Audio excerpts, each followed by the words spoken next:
Hi, this is Revathi. Welcome to అందమైన కథల పొదరిల్లు. Video చూస్తున్న ప్రతి ఒక్కరికి, అలాగే లైక్స్ కామెంట్స్తో ఎంకరేజ్ చేస్తున్న వారందరికీ నా హృదయపూర్వక ధన్యవాదాలు. నీ తనుకే ఎపిసోడ్ నెంబర్ 126. మరుసటి రోజు ఉదయం కళ్యాణ్ నిద్ర లేచేసరికి మైథిలి కళ్యాణ్ ఛాతి మీద అలాగే పడుకొని నిద్రపోతుంటుంది. కళ్యాణ్ తన నిద్ర డిస్టర్బ్ కాకుండా తనని నిదానంగా లేపి పక్కన పిల్లో మీద పడుకోబెట్టి చెదిరిపోయిన తన జుట్టుని సరిచేసి, నాకేమైనా అవుతుందేమోనని ఎంత భయపడుతున్నావు మైథిలి అంటూ ప్రేమగా తన తల నిమిరి బ్లాంకెట్ కప్పి వాష్రూంలోకి వెళ్తాడు.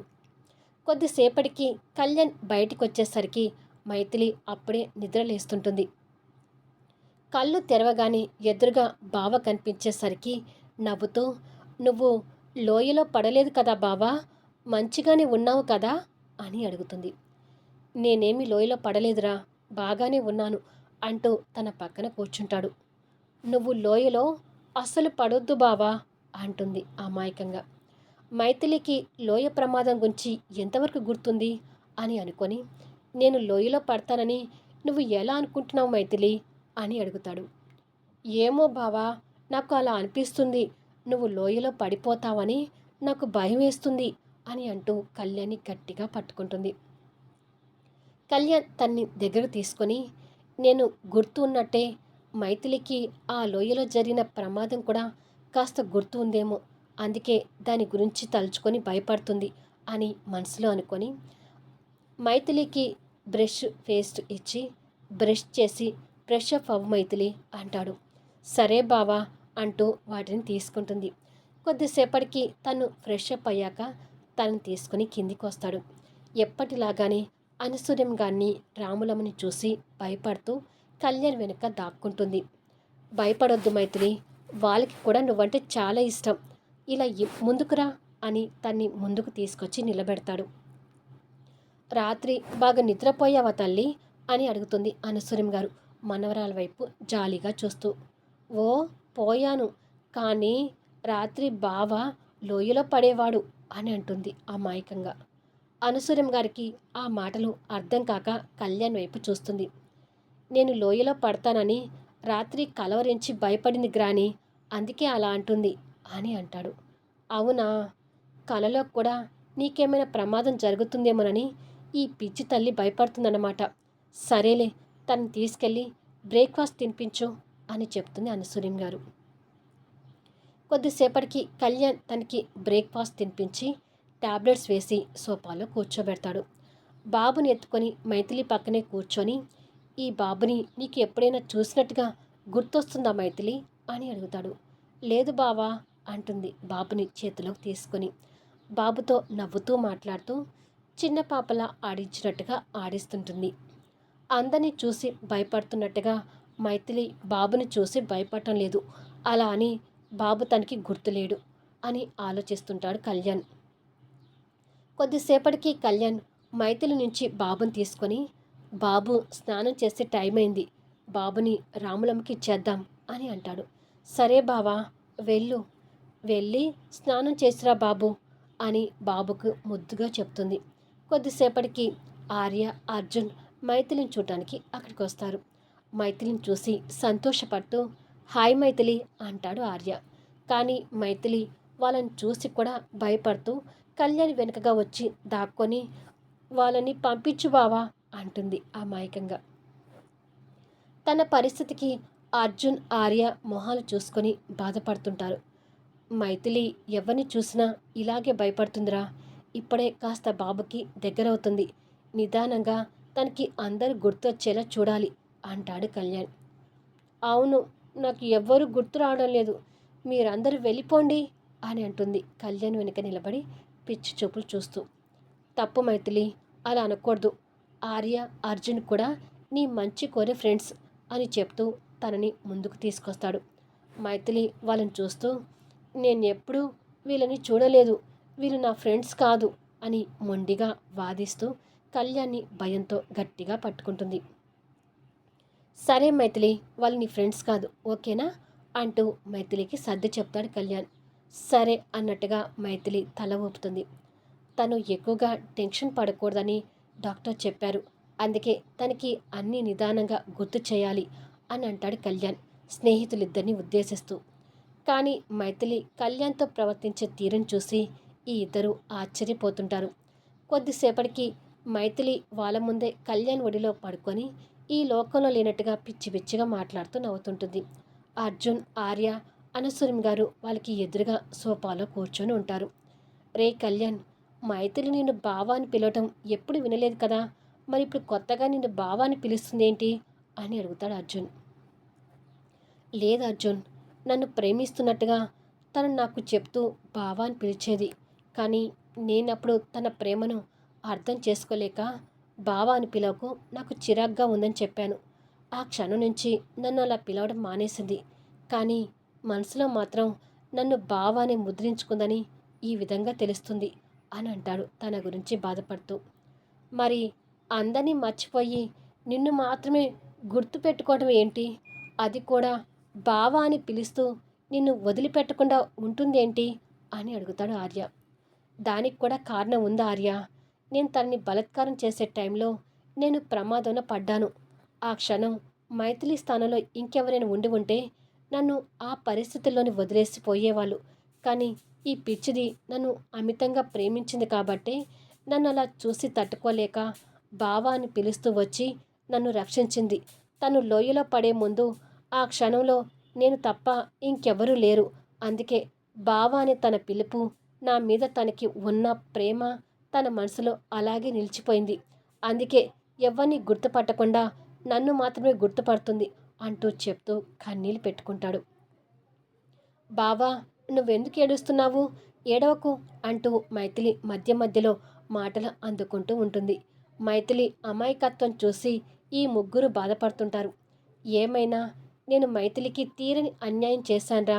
నేను తన విషయంలో చేసిన అరాచకాలకు తను ఎంతగానో క్షోభను అనుభవించింది. తనకు చేసిన అన్యాయాలను ఇప్పుడు ఒక్కొక్కటిగా గుర్తు తెచ్చుకుంటూ ఉంటే నా మీద నాకే అసహ్యం పుడుతుంది అంటూ బాధని కంట్రోల్ చేసుకోలేక కళ్యాణ్ కన్నీళ్ళు పెట్టుకుంటాడు. కళ్యాణ్ పరిస్థితి కూడా అర్జున్, ఆర్య బాధపడుతుంటే మైథిలి కళ్యాణ్ కన్నీళ్ళు తుడుస్తూ, బావా, నువ్వేడుస్తే నాకు ఏడుపొస్తుంది, ఏడవకు అంటూ కళ్యాణ్ కన్నీళ్ళు తుడుస్తుంటుంది. వాళ్ళిద్దరినీ అలా చూస్తుంటే ఈ ముగ్గురికి కూడా కన్నీళ్ళు వస్తుంటాయి. కొద్దిసేపటికి అర్జున్, ఆర్య వెళ్ళడానికి లేచి, సరేరా కళ్యాణ్, మళ్ళీ కలుద్దాం, మైథిలిని జాగ్రత్తగా చూసుకో అని చెప్తాడు ఆర్య. నువ్వు ఇక్కడే ఉండొచ్చు కదా ఆర్య అని అంటాడు కళ్యాణ్. లేదులే, నేను శ్రేయ వాళ్ళ ఇంట్లో ఉంటున్నాను. మళ్ళీ ఇప్పుడు అక్కడి నుంచి వస్తే శ్రేయ ఫీల్ అవుతుంది. కొన్ని రోజులు ఇండియాలోనే ఉంటాను కాబట్టి రోజు నిన్ను కలవడానికి వస్తానులే అని చెప్పి ఆర్య, అర్జున్ వెళ్ళిపోతారు. ఆర్య కోసం ఈగర్గా వెయిట్ చేస్తున్న శ్రేయ ఆర్య రావడం చూసి, రా ఆర్య, నీకోసమే ఎదురు చూస్తున్నాను, కూర్చో అని కూర్చోబెట్టి, అక్కడి విషయాలు ఏంటి? కళ్యాణ్ బాగున్నాడు కదా? అసలు మైథిలి ఎలా ఉంది? ఇప్పుడు కళ్యాణ్ ఎక్కడ ఉన్నాడు? మైథిలి కళ్యాణ్ దగ్గర ఇలా రెస్పాండ్ అవుతుందని మోహన్కి చెప్పారా? మోహన్ ఏమన్నాడు అని ప్రశ్నల వర్షం కురిపిస్తుంది.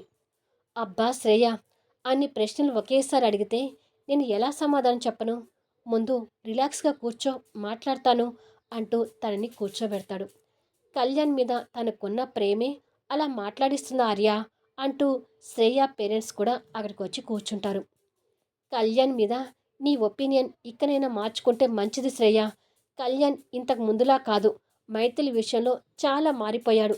తనని గుండెల్లో పెట్టుకొని ఓ తండ్రి పసిబిడ్డను చూసుకుంటున్నట్టుగా మైథిలిని చూసుకుంటున్నాడు. ఇప్పుడు కళ్యాణ్ ఐశ్వర్య నిలయంలోనే ఉన్నాడు. మైథిలి కళ్యాణ్ని ఒక్క క్షణం కూడా వదిలిపెట్టి ఉండే పరిస్థితిలో లేదు.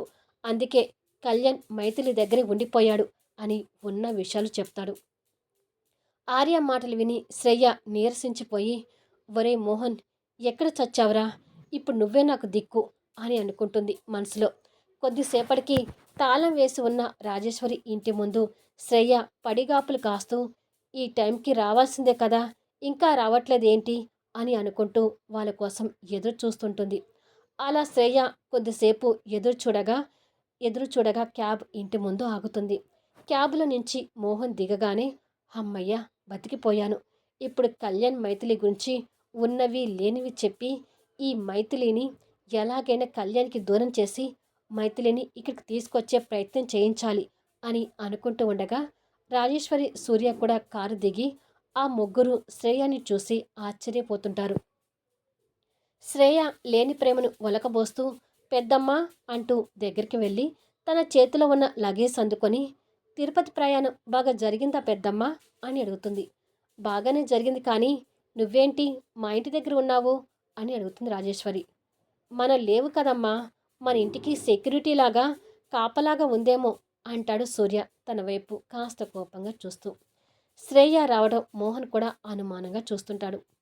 సూర్య సెటేర్కి శ్రేయ కూడా కాస్త కోపంగా చూసి, ఓ పని మీద ఇటు వచ్చాను పెద్దమ్మా, అలాగే మీరు కూడా తిరుపతి నుండి వచ్చారేమో, మిమ్మల్ని చూసి వెళ్దామని వచ్చాను, రండి లోపలికి వెళ్దాం అంటూ లగేజ్ తీసుకొని ఇంటి లోపలికి బయలుదేరుతుంది. కాసేపటికి వాళ్ళు రిలాక్స్గా కూర్చుంటారు. మైథిలి దగ్గరికి వెళ్దామా మోహన్ అని అడుగుతుంది రాజేశ్వరి. మోహన్ సమాధానం చెప్పేలోపే శ్రేయ ఏడుపు నటిస్తూ అయ్యో పెద్దమ్మ అంటూ గగ్గోలు పెట్టి ఏడవటం మొదలు పెడుతుంది. శ్రేయ ఏడుపుని అందరూ ఆశ్చర్యంగా చూస్తుంటారు. ఏమైంది శ్రేయ, ఎందుకలా ఏడుస్తున్నావు అని అడుగుతుంది రాజేశ్వరి. శ్రేయ కష్టపడి ఏడుపు నటిస్తూ మా మైథిలి యొక్క జీవితం కుక్కలు చింపిన విస్తరిలా అవుతుందని అస్సలు అనుకోలేదు పెద్దమ్మ అంటుంది. మోహన్ ఆ మాటలకు కోపంతో చూస్తుంటే, ఏయ్ నా కూతురు గురించి పిచ్చి పిచ్చిగా మాట్లాడుకు, ఏంటి ఆ మాటలు, ఏదో తనకి కాస్త మైండ్ పనిచేయటం లేదు, తర్వాత తను మళ్ళీ మామూలు మనిషి అవుతుంది, నాకు ఆ నమ్మకం ఉంది అంటుంది రాజేశ్వరి మైథిలి మీద అభిమానంతో. మామూలు మనిషి అవుతుందేమో పెద్దమ్మ, కానీ అప్పటి వరకు మా అక్క జీవితం ఆ కళ్యాణ్ చేతిలో నాశనం కాకుండా ఉండాలి కదా అని అంటుంది. ఏం మాట్లాడుతున్నావే, నీ మాటలో అర్థం ఏంటో నాకు తెలియడం లేదు అంటుంది రాజేశ్వరి. రాత్రి మైథిలి అక్క కళ్యాణ్ ఒకే రూమ్లో పడుకున్నారంట, అంటే రాత్రి మైథిలి అక్క కన్యత్వం కళ్యాణ్ దగ్గర అని అంటుండగా రాజేశ్వరి చేతి దెబ్బ శ్రేయ చెంప మీద గట్టిగా పడుతుంది. మోహన్ కూడా కోపంగా లేచి నిలబడి, నా తరపు నుంచి కూడా ఒక దెబ్బ కొట్టండి రాజేశ్వరి గారు అని అంటాడు.